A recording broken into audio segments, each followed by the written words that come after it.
Pandora's Hope. My name is Miyako. This is the story of how I was freed from my mother's curse and got my revenge. My family ran a printing business, and I loved watching my father work.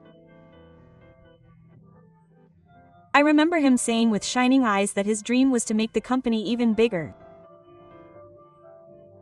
Those happy times didn't last long. It all started when I was a child. From that moment on, my dream became to make the company bigger in place of my father. But there was little a child could do, so I decided to focus on studying hard. Time passed, and when I was in high school and won first place in the high school mock exam, she got angry. What's the point of a girl standing out? If I showed her the results, instead of praising me, my mother would get upset.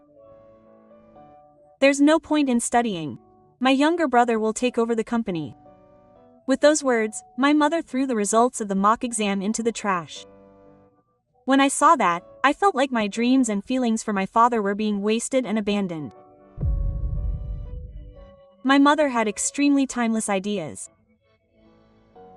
She believed that women should follow men and that getting married and having children was the only way for women to be happy. Now that my father has left, there is no one left to take care of my mother. So it was only natural that my mother would make ready-made meals for my younger brother rather than me. I grew up being treated with courtesy, not only on my birthday but also on every meal. What I couldn't forgive the most about that lifestyle was that my younger brother, who I wanted to be responsible if he was going to take over the company, was living a careless life. That day, my younger brother came home late and I couldn't stand it anymore. "You're going to take over the company, aren't you? Be more responsible. You're good at studying, but your sister is stupid," my younger brother said with a scornful smile. "You're going to be the president anyway, so you might as well have fun." I can't believe I have to entrust my father's company to a younger brother like this. Thinking about that just made me angry. Eventually, I became a third-year high school student and it was time to decide on my future. I wanted to go to university, but my mother said she would never allow it. If it had been a money issue, I might have been able to use my elementary school allowance or something to persuade me. But my mother's reasons for objecting were not reasonable. All I was going to do was get married and have children, so that wouldn't be a waste. Help with the housework and marry the man I choose. That's what my mother said. I thought it would be no good if I stayed in this house like this. My mother was serious, and if she suddenly said this, I wouldn't be able to live my own life. I had been patient until now, but I had reached my limit. I decided to leave this house. I felt bad that I couldn't fulfill my father's dream. But if I stayed home and lived my life as a puppet of my mother, my father would never be happy. I started preparing to become independent as soon as I graduated without my mother finding out. First, I chose a job that paid well so that I could secure a place to live. I couldn't rely on my parents since I was practically at home, so I had to save as much as possible. I gave my address and phone number to my parents, but I ignored all their calls. They would definitely give it to me anyway. I knew they would tell me to come home as soon as possible. It wasn't an easy life by any means, but I had the freedom to live my own life. I spent every day working hard during the day and cutting down on my sleep at night to get qualifications. And after getting several qualifications, I was able to get the job I had been aiming for. I will never forget the sense of accomplishment I felt at that time and the excitement I felt for the days that were about to begin. In fact, my work was full of fulfillment and I was able to spend each day fulfilled. During that time, I ignored my mother's calls and did not return home for Obin or New Year's. The only time I wrote to her was when I was invited to Yoshi's wedding. My mother was immediately talking to my new father, Emmy, about the happiness of women, and just watching her made me sick. I decided that I would never return to this place. I made up my mind and never restricted myself from then on. The fulfilling days passed by at a dizzying pace, and before I knew it, I was 30 years old. A little after my birthday, I found a bill of lament in the mailbox and asked for it to be redelivered, but I was surprised. It had been sent from my parents' house and contained a photo of an arranged marriage meeting with the president of a local small and medium-sized business. As I was thinking deeply about this, my mother called me. "Hey, Mom, what are you thinking? You can't get in touch with me. That's why I decided this on my own." My mother's straightforward attitude made me want to hold my head in my hands. This person hasn't changed at all. She believes her own judgment is correct, and she tries to force it on me. I have no intention of going on an arranged marriage. If I leave it up to you, I don't know when I'll get married. That's why I have no intention of getting married. She still thinks that women should get married and that's what makes a woman happy. I left home because I hated that, but my mother still doesn't understand me at all. The conversation went nowhere, and I thought we'd just keep glaring at each other. Suddenly, my mother sighed dramatically, as if she had given up. Okay, do whatever you want. But there's just one condition. The condition is that I want you to convince Emmy. I never thought she'd be such a stubborn person. Apparently, my mother got impatient when Yoshi didn't tell her about the pregnancy, so she confronted him. Apparently, his answer was that Emmy wasn't interested in having a child. Even when my mother called Emmy in, she didn't change her attitude about having a baby, saying that it was a marital matter. When I told her that I didn't think I should interfere, my mother got furious. You should stop it already. Are you trying to ruin our family finances? I have no intention of getting married or having children. And on top of that, you're getting in the way of Yoshi. My mother, who was hysterical, ranted at me with great anger. She must be crying too.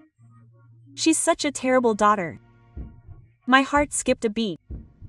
That person in question was my father. My father would never say such a thing, and I absolutely cannot forgive him for using it to criticize me. I felt an imminent anger welling up inside me. I took the day off on the day my mother specified, and I decided to visit her for the first time in a while. Emmy and Yoshi immediately came to my parents' house and the discussion began. My mother pressured Emmy to start having a baby right away. Emmy, on the other hand, looked apologetic but refused to budge. The discussion reached an official conclusion, and I decided to fulfill my role of restricting her. Of course she wouldn't have children. The reason I came here today was to help Emmy. This was an unexpected turn of events for my mother. She glared at me as if to say I was a traitor.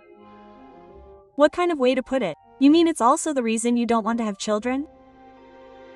I made a face of deliberate astonishment and told my mother that I didn't understand that.